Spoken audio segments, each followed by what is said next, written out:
Meus queridos irmãos, eu quero, neste momento, cumprimentar a todos com a paz do Senhor. Quero dizer da minha alegria, também da minha gratidão a Deus, bem como ao nosso pastor presidente, pastor Ailton José Alves, por mais esta oportunidade que ele concede a mim e a minha família, de estarmos aqui mais uma vez cooperando com a Igreja do Senhor aqui nesta cidade tão querida, a cidade de Petrolina. Estar cooperando com o pastor Elci Ribeiro, vocês sabem, todas as vezes que venho aqui, eu faço questão de expressar isso, eu tenho uma estima e consideração muito grande por ele. Eu procurando a irmã Nena, ela estava cantando no coral. Até com a farda ela veio também. Deus abençoe ela, toda a família, que temos um apreço muito grande. Irmãos, está aqui vendo, não é? Pastor Valber Gustavo, juntamente com a sua família e aqueles que lhe acompanham, como também o presbítero Agnes, não é? Ambos são amigos. E eu louvo a Deus pela vida deles, presbítero, sua esposa, filho. E também a louvar a Deus pela vida dos ministros que aqui cooperam, os presbíteros, que sempre que estou aqui pregando, eles oram por mim. E eu sei que hoje eles vão orar muito mais, em nome de Jesus. Deus abençoe a cada um, a todo o corpo de obreiros, e especialmente, né, hoje, a esse lindo coral de adolescentes. Na verdade, vocês literalmente colocaram a igreja, não é, para cultuar fora. E hoje o templo ficou somente para vocês. Mas tem alguém que está no vosso meio. Levanta o dedo para o céu e aponta para ele. Aleluia. Eu quero, com a permissão do pastor Elci Ribeiro, trazer aqui uma palavra para a igreja. Meus irmãos, na leitura que foi feita pelo pastor Valber Gustavo, eu quero ler no primeiro livro dos Reis, capítulo 19, e o versículo de número 13, que diz assim: E sucedeu que, ouvindo Elias, envolveu o seu rosto na sua capa, e saiu para fora, e pôs-se à entrada da caverna. E eis que veio a ele uma voz que dizia: Que fazes aqui, Elias? Queridos, Elias, cujo nome significa o Senhor é Deus, ele profetizou num dos períodos mais difíceis da história do Reino Norte, Israel, cuja capital era Samaria.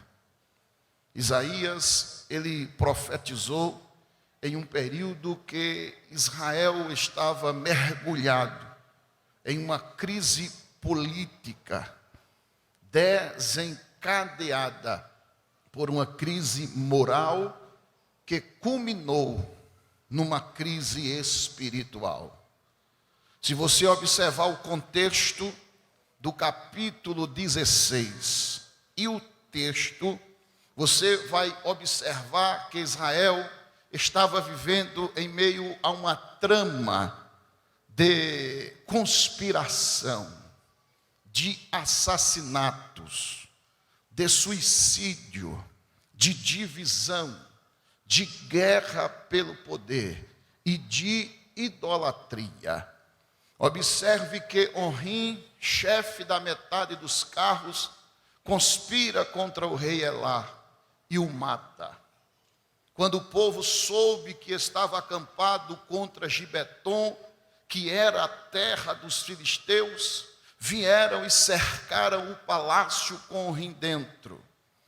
Zinrim, por sua vez, se suicida, queimando sobre si o palácio real. O povo, vendo esta cena, se dividiu. Onrim tinha um parte do exército, porque ele era chefe do exército no arraial. O povo queria que Tibni, filho de Ginate, também fosse rei em Israel. E houve uma divisão. Posteriormente, uma guerra entre eles pelo poder. Mas a Bíblia diz que o povo que estava com Onrim foi mais forte do que o povo que estava com Tibni. E Onrim reinou. Após a sua morte, seu filho Acabe reina em Israel e casa com Jezabel. E se você ler o versículo de número 30 do capítulo 16 do primeiro livro dos reis, diz que ele fez o que era mal aos olhos do Senhor. Detalhe, mais do que todos os reis que foi antes dele. Ele achou pouco e mergulha Israel em uma crise de apostasia.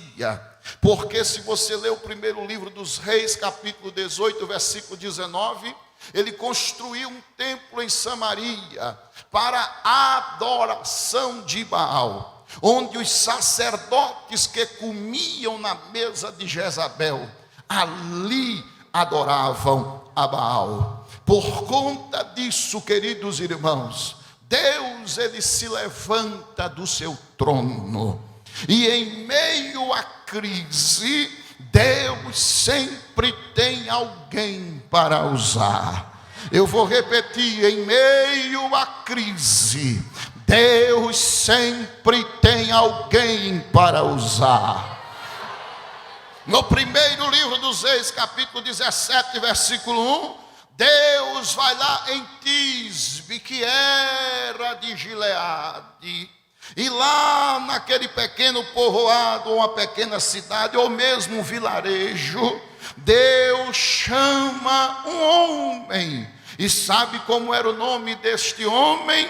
Elias. E eu quero aqui abrir um parêntese e quero perguntar para vocês: quem era Elias? Quem era a família de Elias? E todos aqui sabem que genealogia na Bíblia é importante, mas quem era a genealogia de Elias? Elias era um anônimo, glória a Deus. Se você estudar sobre Enoque, você vai ver que Enoque era filho de Jarede. Se você estudar sobre Noé, você vai ver que Noé era filho de Lameque. Abraão era filho de Terá, Isaac filho de Abraão, Jacó filho de Isaac, José filho de Jacó, Moisés era filho de Esrom, Josué era filho de Nun, Davi era filho de Jessé, Samuel era filho de Eucana, aleluia, Salomão era filho de Davi, Eliseu era filho de Safate,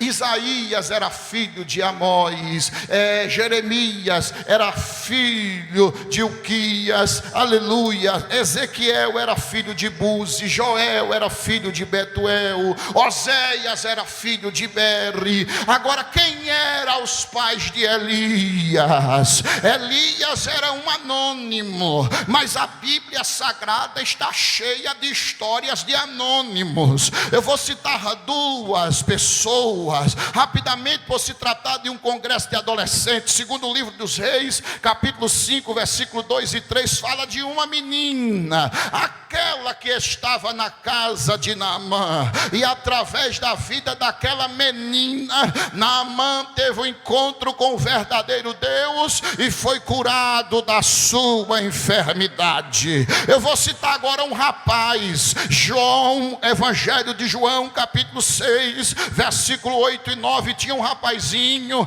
que foi ouvir Jesus pregar e levou na lancheirinha dele 5 pães e 2 peixinhos, e na hora que a coisa apertou, Jesus olhou para os discípulos e disse: vocês têm alguma coisa? Disseram: a gente não tem nada. Aí Tiago disse: tem um rapazinho aqui, um rapaz que tem 5 pães e 2 peixinhos. Jesus diz: traz ele. E através da vida daquele rapaz, Jesus multiplicou os pães e os peixes e alimentou 5.000 homens, fora mulheres e crianças. Quem era a menina na casa de Naamã? Quem era esse rapaz? Eram anônimos, eram anônimos. Quando eu leio Hebreus capítulo 11, aleluia, versículo 36, 37 e 38, fala da galeria dos heróis anônimos da fé. E é interessante, porque lá em Hebreus capítulo 11, aí começa falando de Abel, começa falando de Enoque, começa falando de Noé, depois vai para Abraão, depois vai para Isaac, depois para Jacó, depois para José, depois para Moisés. Aí depois fala, aí eu não poderia deixar de citar Gideão, Baraque, Sansão, Jefité, oh glória a Deus, Samuel. Mas lá no 36 diz assim, pastor, e outros? E outros, quem são esses outros? Anônimos, experimentaram escárnios, açoites, até cadeias e prisões, foram apedrejados, cerrados, aleluia, tentados, foram mortos a fio de espada, andavam vestidos de peles de ovelhas e de cabras, desamparados, aflitos e maltratados. Mas no 38 diz assim, homens dos quais o mundo não era digno.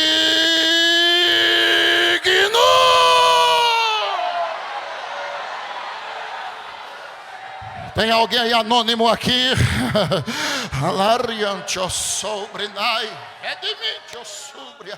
Elias era um anônimo, mas Deus disse, venha cá, é você que eu vou usar e vou colocar uma palavra na sua boca. E qual é a palavra? Elias chega e chega chegando, sabe, irmão? Elias chega chutando o balde, a bacia, e diz assim, ó, capítulo 17, versículo 1, vive o Senhor, Deus de Israel, perante cuja face estou. Eu estou assim, ó, com ele. Eu estou assim, ó, tete a tete com ele. Oh glória, vive o Senhor, Deus de Israel, perante cuja face estou, que nestes anos não haverá nem orvalho nem chuva, senão segundo a minha palavra. É interessante que a versão NTLH diz assim, até que eu diga, viu? Oh glória, aleluia. Aí Deus do céu diz, deixa comigo. Aí agora o Senhor fala com ele, diz assim, ó, te esconde-te, vice, e sabe onde é que eu vou te esconder? No ribeiro de Querite. Olhe para a pessoa que está ao seu lado e diga assim, quando Deus esconde, ninguém acha. Acha não.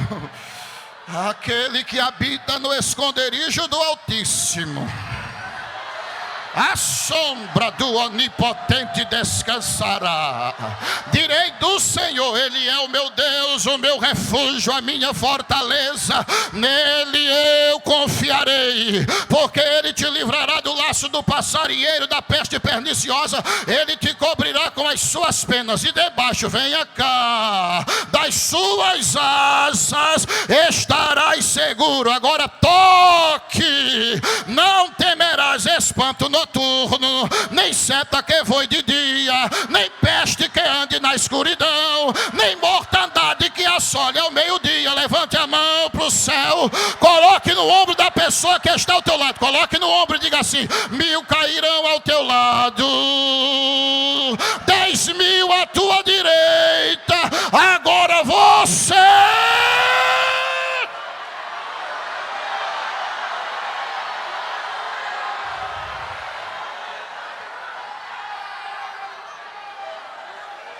não será atingido.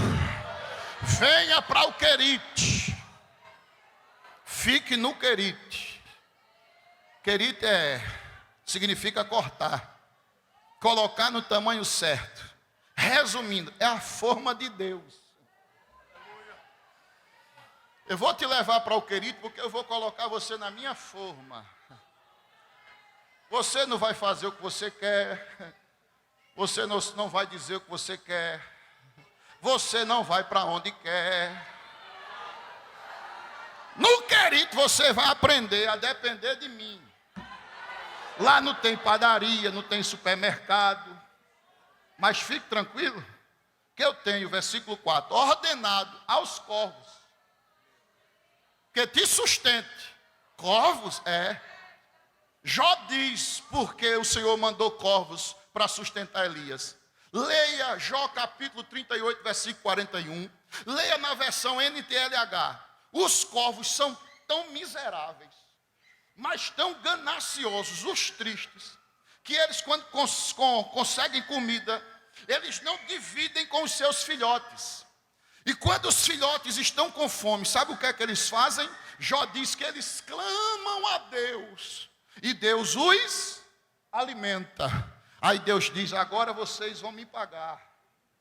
Vocês não alimentam os filhos de vocês, mas agora vocês vão alimentar o meu filho. Tem hora, viu? É de manhã e de tarde. Agora não leve não. E eu quero que leve pão e carne. Vocês não gostam de carne, mas você não vai botar nem o bico nela. Você vai levar para o meu servo Elias. E onde é que ele está? No ribeiro de Querite. Quando for de manhã, chegue lá com pão e carne. E de tarde, chegue com pão e carne. Quando ele tiver sede, eu já dei a ordem. Beba do ribeiro de Querite. Mas o ribeiro, depois de um tempo, secou. Repita comigo, quando Deus fecha uma porta aqui, é porque Ele está abrindo outra acolá.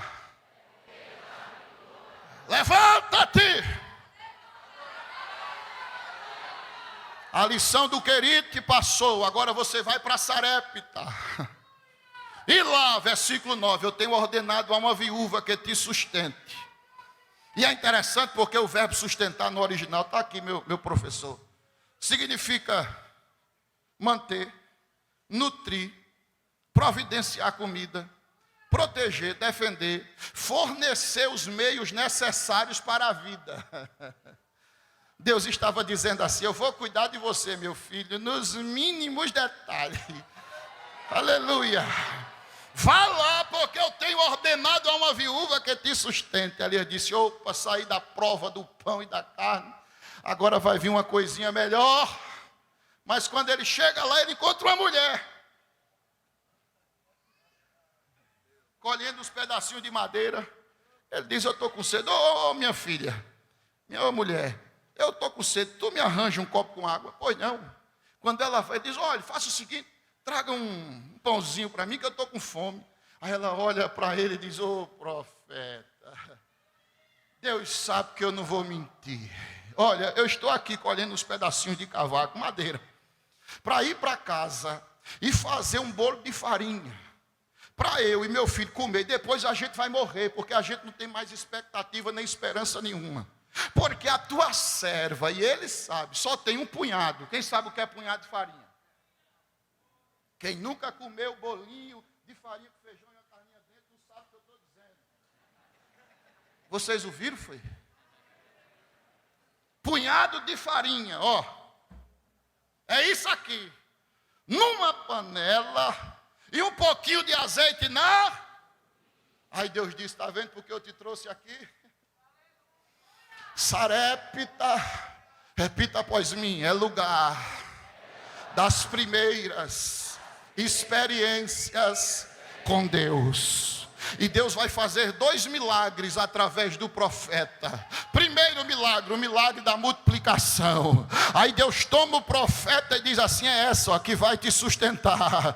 Agora antes tu vai fazer algo, diz a ela assim, inverta a ordem. Não faça primeiro para você não, dê primazia para mim, prioridade para mim. Faça primeiro para mim, porque assim diz o Senhor, mulher. Não vai acabar a farinha na panela e não vai acabar o azeite na botija, não vai faltar farinha na panela e não vai acabar o azeite na botija. Quem toma posse do milagre da multiplicação, aleluia, aleluia. Olha para a pessoa que está ao teu lado e diz, amplia o lugar da tua tenda, porque tu vai transbordar a mão direita e a esquerda. Firma bem as estacas, porque o que vem de Deus por aí é coisa grande para a tua vida. Passa um tempo, o menino morre, o filho da viúva. E ela vai se lastimar com o profeta, mas você conhece a história para a gente ganhar tempo. Ele vai até o quarto, se deita 3 vezes por cima do menino, ora, e Deus o ressuscita. E aqui Deus me deu uma palavra, porque ressurreição é voltar à vida e não morrer mais. E só existe um que ressuscitou e não morreu mais. Está vivo e vivo para todo o... E está aqui hoje. Quem é ele?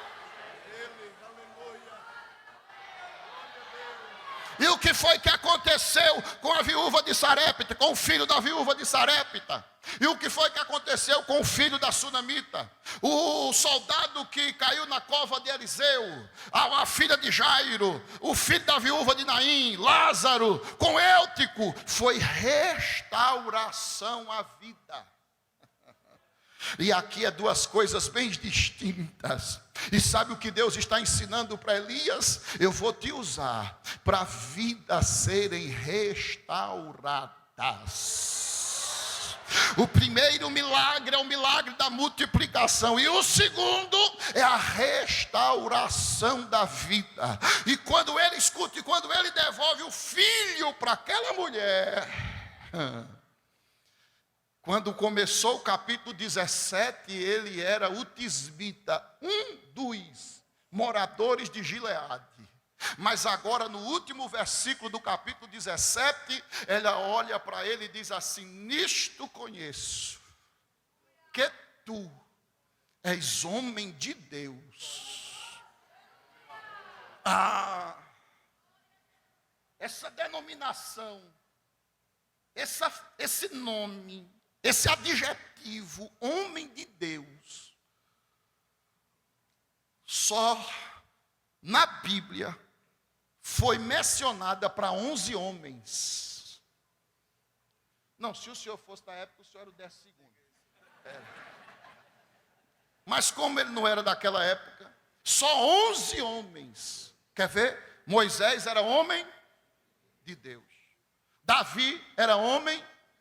Samuel era homem, Semaías era homem, Elias era homem, Eliseu era homem, Gidalias era homem, Timóteo era homem, e 3 anônimos, que a Bíblia não menciona o nome.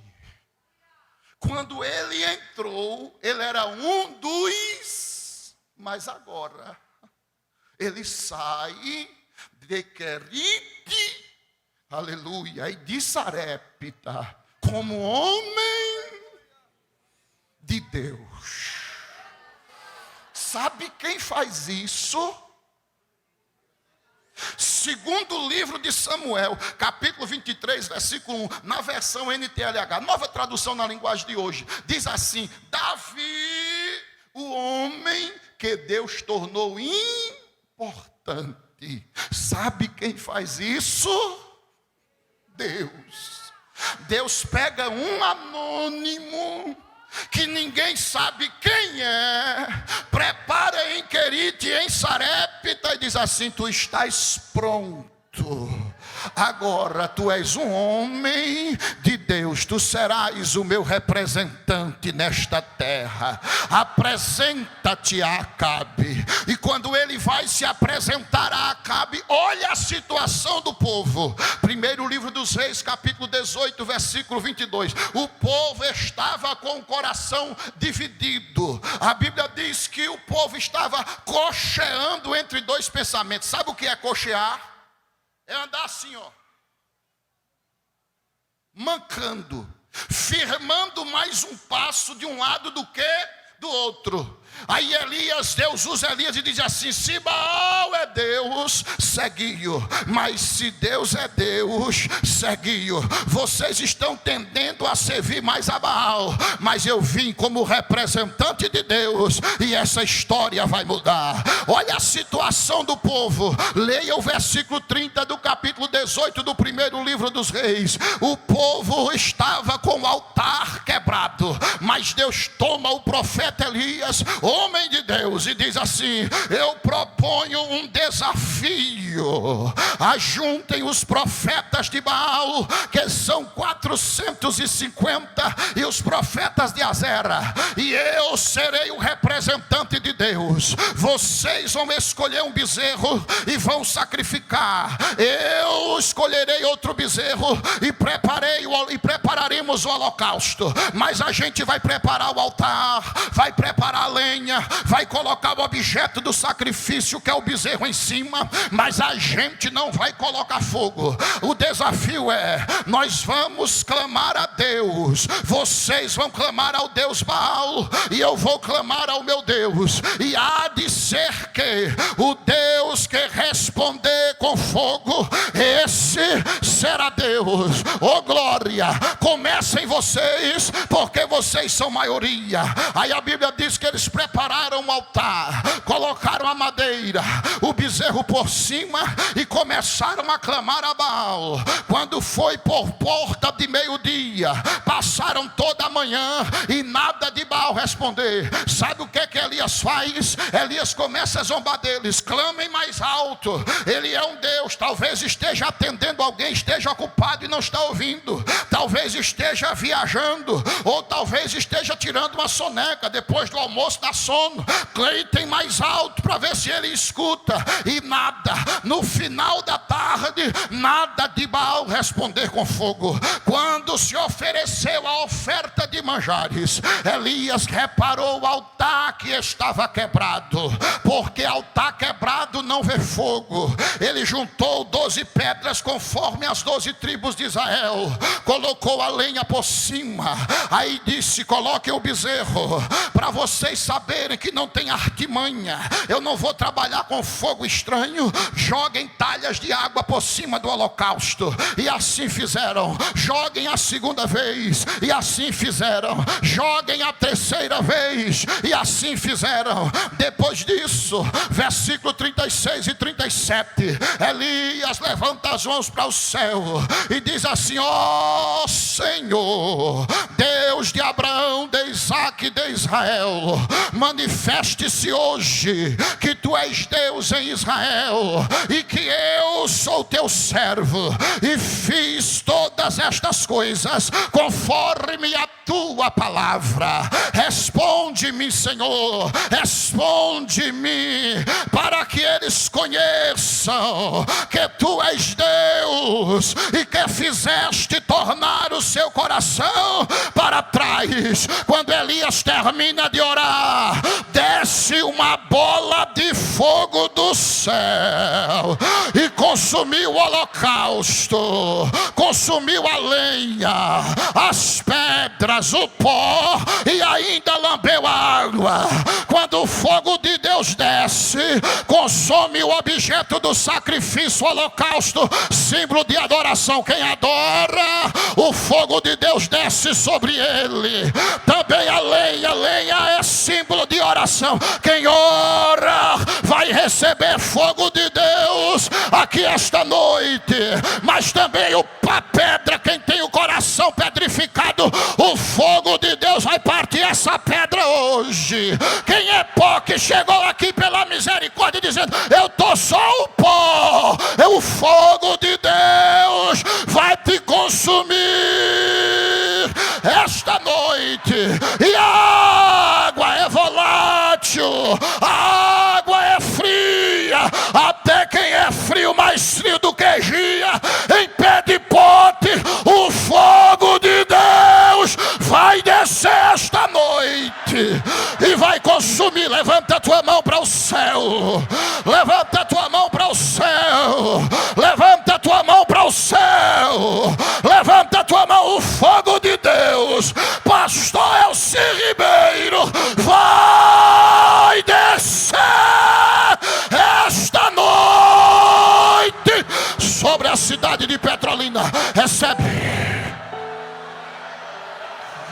Os meus irmãos que estão no anexo, recebam. Os meus irmãos que estão na praça, recebam.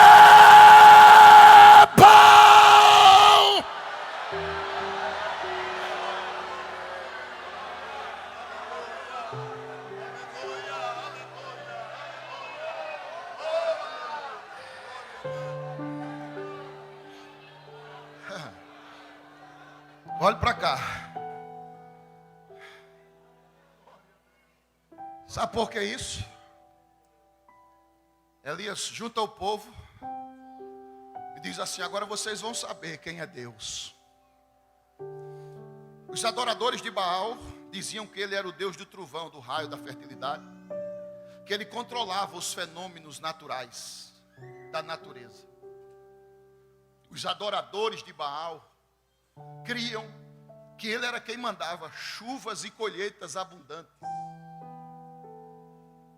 Aí Deus usa Elias e disse: eu vou mostrar quem é Deus e quem é que manda. Tiago 5,17: por 3 anos e meio, não. Elias olha para Acabe e diz assim: come e beba, porque há ruído de uma abundante.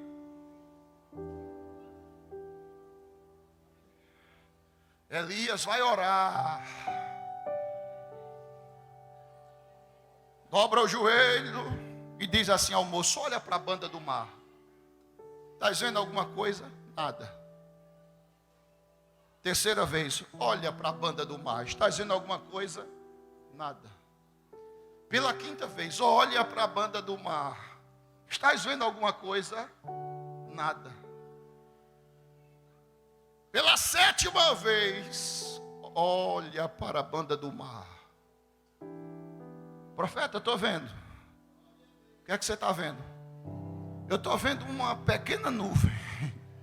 Agora é tão pequena que é do tamanho da mão de um. Diga a Acabe que entre no carro e, porque a chuva vai pegar ele.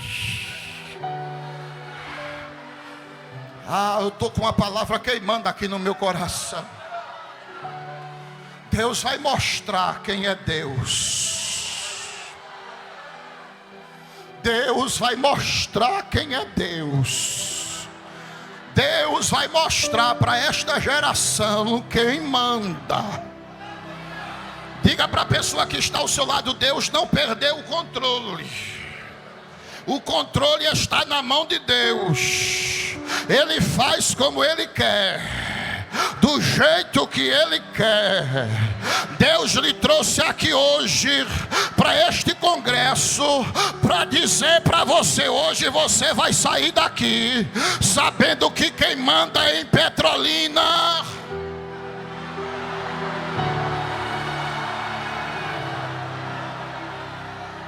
cadê os Elias de Deus? Na galeria, levante a mão. Deus, escute isso, está levantando Elias neste tempo tão difícil que nós estamos vivendo. Deus está hoje colocando a palavra na tua boca. Agora é uma palavra profética. Alguém vai saber quem tu és e que a palavra de Deus na tua boca é verdadeira. Chega de profetas fajutos de meia tigela que anda por aí enganando o povo. Hoje Deus está levantando uma geração de Elias.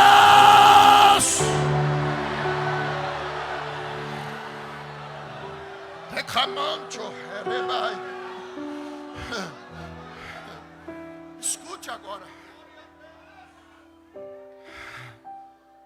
O povo começa a clamar: só o Senhor, só o Senhor. Mas agora o profeta, ele é alvo de uma ameaça. Diga, uma ameaça. Por ter matado os profetas de Baal e de Azera, Jezabel manda um mensageiro do diabo e diz assim: vou fazer o mesmo com você. E ele foi acometido de medo. conta daquela ameaça. E sabe para onde ele vai? Para debaixo de um pé de zimbro.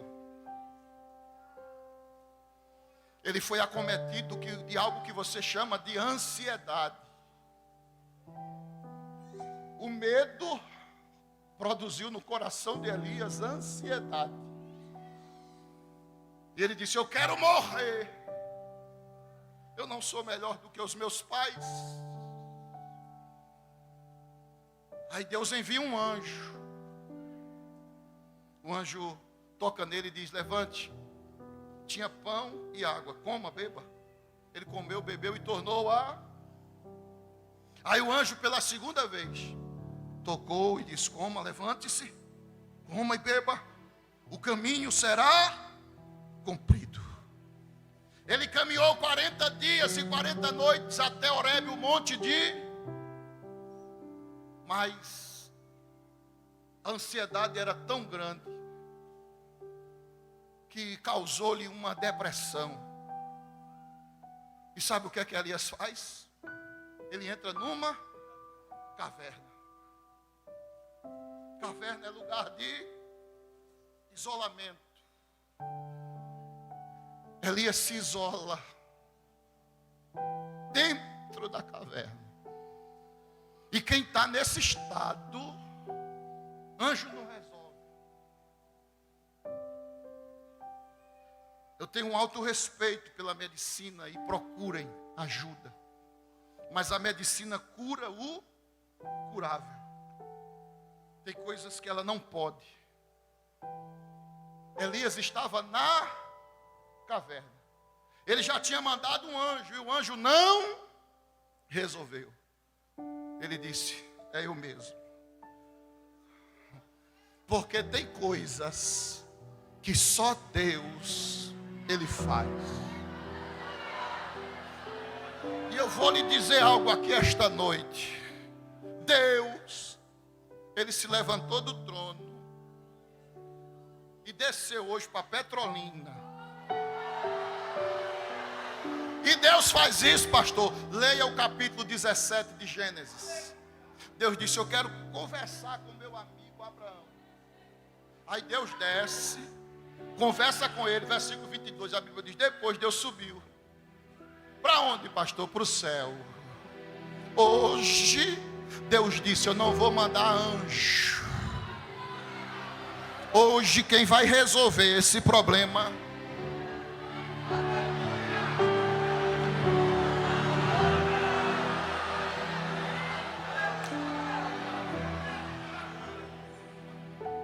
olha a voz: que fazes aqui, Elias?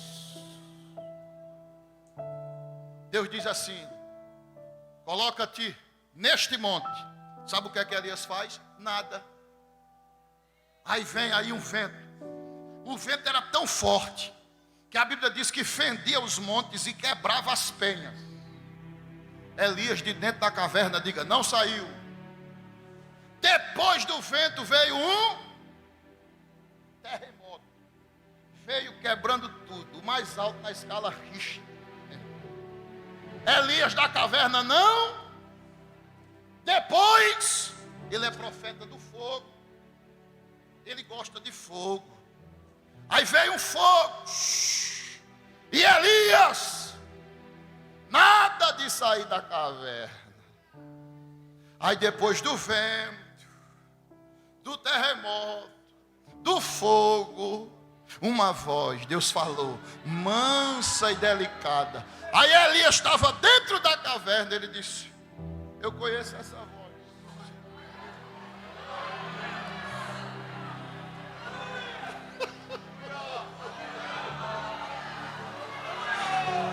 Essa eu conheço.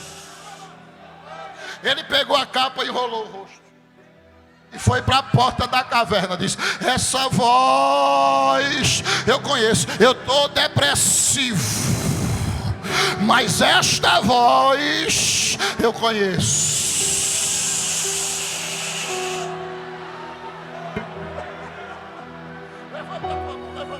Levanta a mão, levanta. Ariancho sobrebai, redicimiancho, rediriminacia, alarioviace, remincho, rederebante de que vidiacia. Levanta a tua mão para o céu. Agora coloca no ombro desse irmão que está ao teu lado aí. Coloca. Sopra no ouvido dele, bem baixinho, e diz assim: hoje é o dia de você sair da caverna.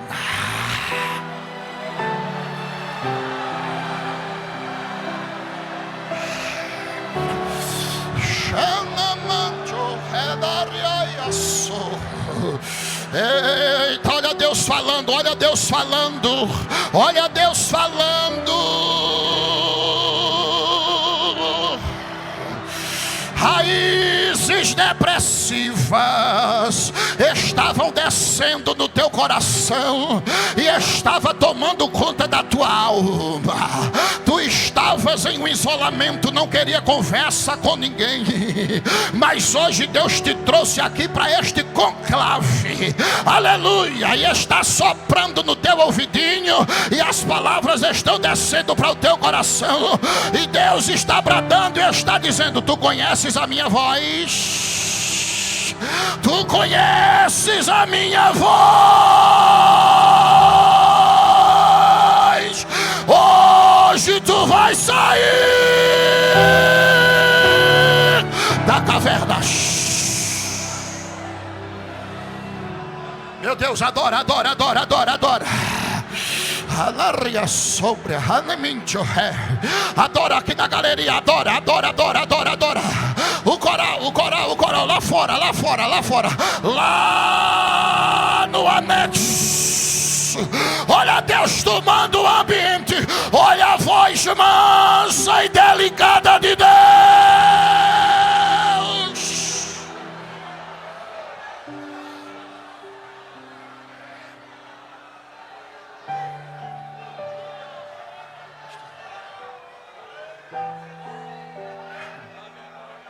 Olha para cá.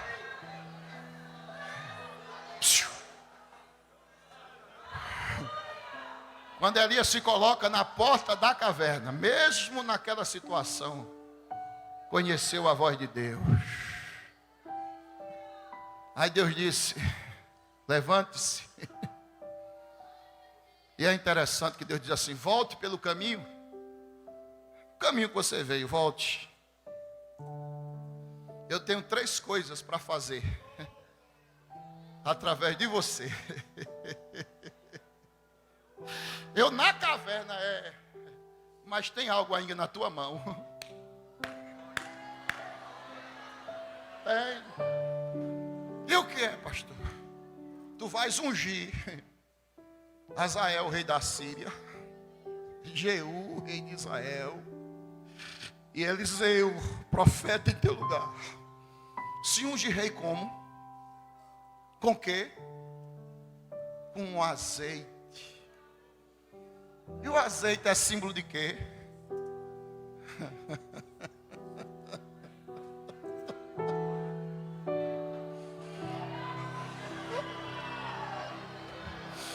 Na caverna conhecia a voz de Deus e ainda tinha azeite. Ainda tinha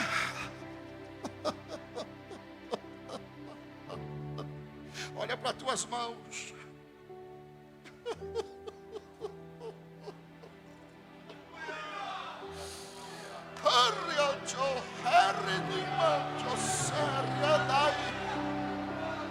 Olha para tuas mãos. Não é o fim. Não é o fim. Está vendo essas mãos? Tem azeite nela.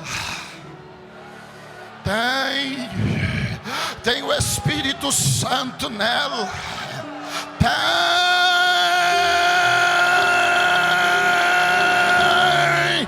Deus está falando contigo e está dizendo: eu vou te usar. Tu aí vai fazer muita coisa, Elias. Sai da caverna. Sai da caverna, sai da caverna, sai da caverna, sai da caverna.